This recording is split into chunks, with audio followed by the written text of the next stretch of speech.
You never really know what a fighter is until the night refuses to go the way it was scripted, until the knockout doesn't come early, until the crowd that expects celebration instead has to sit through doubt, tension, and the slow grind of uncertainty. That was the real test waiting for Jared, the real big baby Anderson, when he stepped into the ring against Charles Martin. Not just a former heavyweight champion, but a man who had already traveled roads Anderson had only heard stories about. On paper, the storyline felt familiar. The young American heavyweight, undefeated, explosive, marketed as the future of the division, returning to his hometown with the full weight of expectation resting on his shoulders. Across from him stood Charles Martin, taller, longer, older, and far more experienced. A southpaw who had once held a world title and still carried real power in his left hand. This wasn't supposed to be a coronation, but it was supposed to be a confirmation. The question wasn't whether Anderson could win. The question was how clean, how dominant, and how quickly.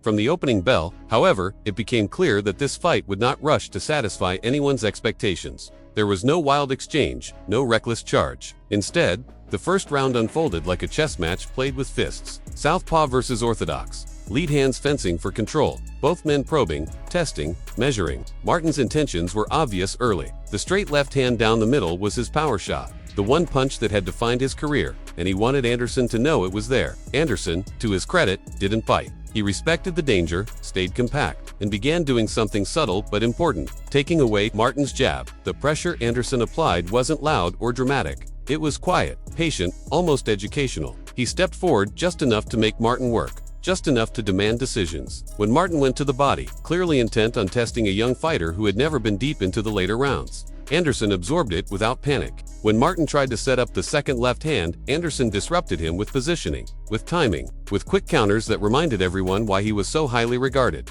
Still, this was not a rush to violence. It was a gradual build. Anderson landed clean combinations, sharp right hands, short hooks, but never overcommitted. He showed respect for Martin's experience, and that restraint was a sign of maturity. This wasn't a prospect swinging for highlight reels. This was a young heavyweight learning in real time that patience was not weakness. By the end of the opening round, Anderson had been clipped by a straight left, a reminder that Martin was not there to be decorative. The crowd stirred, not in panic, but in awareness. This wasn't going to be easy. As the second round unfolded, the questions around both fighters sharpened. For Anderson, it was the same question that hovers over every young heavyweight. What happens when he gets hit clean by a real puncher? For Martin, the question was equally dangerous. Could he handle Anderson's speed, his accuracy, his constant pressure? Anderson began answering first. He stayed close enough to punish mistakes, close enough to deny Martin the comfort of space. When Martin tried to move, Anderson followed. When Martin tried to think his way through exchanges, Anderson proved quicker, more athletic,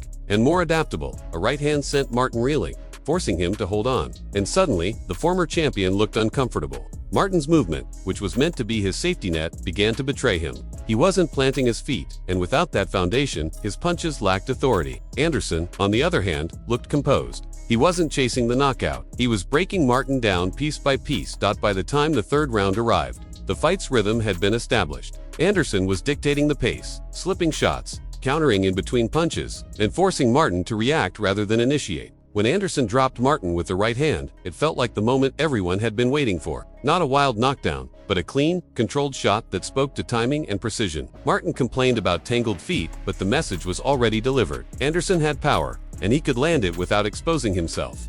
Yet even then, the fight refused to follow the easy narrative. Martin didn't fold. He didn't panic. He adjusted, he switched stances, tried to create new angles, and looked for ways to reassert himself. Anderson, for his part, remained economical. He understood the danger. He understood that rushing a seasoned puncher could erase everything in a heartbeat. By the fourth round, Anderson was clearly in control, but control is not the same as certainty. Martin, dangerous by nature, began to show signs of resistance. He invested in body shots, tested Anderson's conditioning, and looked for moments to land something meaningful. Anderson was winning rounds, but he was also learning something new about himself. He had never been here before, never had to think this long, never had to manage a fight rather than end it early. The fifth round changed everything. It began subtly, almost quietly. Martin stood his ground. He let his hands go. Anderson, perhaps too comfortable, pulled straight back with his feet planted, committing a mistake that veterans wait their entire careers to punish. The left hand landed, then it landed again, and again. Suddenly, Anderson's legs betrayed him. His balance disappeared, and instinct replaced strategy. The crowd went from celebration to anxiety in seconds. This was the moment the entire fight hinged on, the moment when hype meets reality. Martin smelled it and went for it, throwing with desperation and experience. knowing that in heavyweight boxing, one clean shot can end everything. Anderson looked up at the clock, his best friend and his worst enemy, trying to survive a storm he had never experienced before. He showed heart, he showed a chin, but more importantly, he showed vulnerability. Martin closed the round strong, and for the first time in Anderson's career, there was no question about who had won the round. The hometown favorite had been shaken, tested, and exposed in ways that no early knockout ever could. What followed was not a collapse, but a response. In the 6th round, Anderson adjusted. He went back to his jab. He stayed alert. He stopped loading up and began resetting the fight on his terms. Martin, though still dangerous, had spent a lot of energy in the previous round. The balance began to shift again, not through dominance, but through discipline. Anderson wasn't trying to impress anymore. He was trying to win. As the fight moved into territory Anderson had never visited before, something changed. The pressure of expectation gave way to the reality of survival. Round 7 marked uncharted waters. No highlight reel, no script, just two heavyweights sharing fatigue, damage, and resolve. Anderson began showing higher ring IQ, attacking Martin during transitions, catching him as he crossed his feet, exploiting moments when experience turned into hesitation. The bodywork became crucial. Anderson invested downstairs, opening up the headshots, forcing Martin to breathe heavier, to slow down. The former champion, still game, still proud, still throwing back, began to show the wear of the rounds. His mouth opened, his movement dulled, but his danger never vanished. By rounds 8 and 9, the fight became something else entirely. No longer about proving potential, it became about proving character. Anderson took shots and answered back. He showed creativity, switching stances, doubling jabs, slipping counters, finding moments of brilliance in the grind. Martin, to his credit, refused to quit. Every time it looked like Anderson might pull away, Martin reminded him that the fight was still alive. When the 10th round arrived, it felt almost surreal. Anderson had never been here, not physically, not emotionally, and yet, he looked composed. Not dominant, but developed. He stayed busy, kept his hands moving, controlled distance, and avoided the one shot that could undo everything. Martin landed late, landed hard, but Anderson answered, proving that this wasn't just about talent anymore. It was about growth.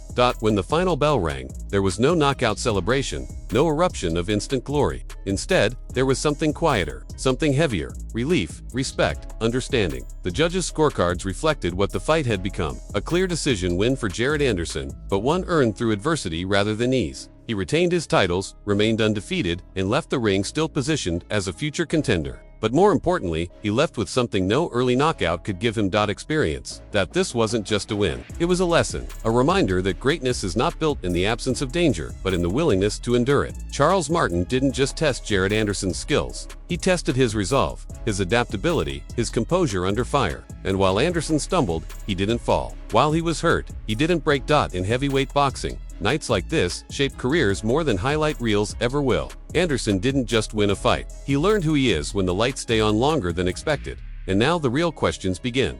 What did this fight reveal about Jared Anderson's ceiling? Did surviving adversity elevate him more than another early knockout would have? And how dangerous can he become now that he's tasted the kind of pressure only the best fighters ever faced? If you enjoyed this breakdown and want more deep story-driven boxing narratives like this, let us know what fight or fighter you want covered next. Drop your thoughts in the comments. Share your take on Anderson's performance.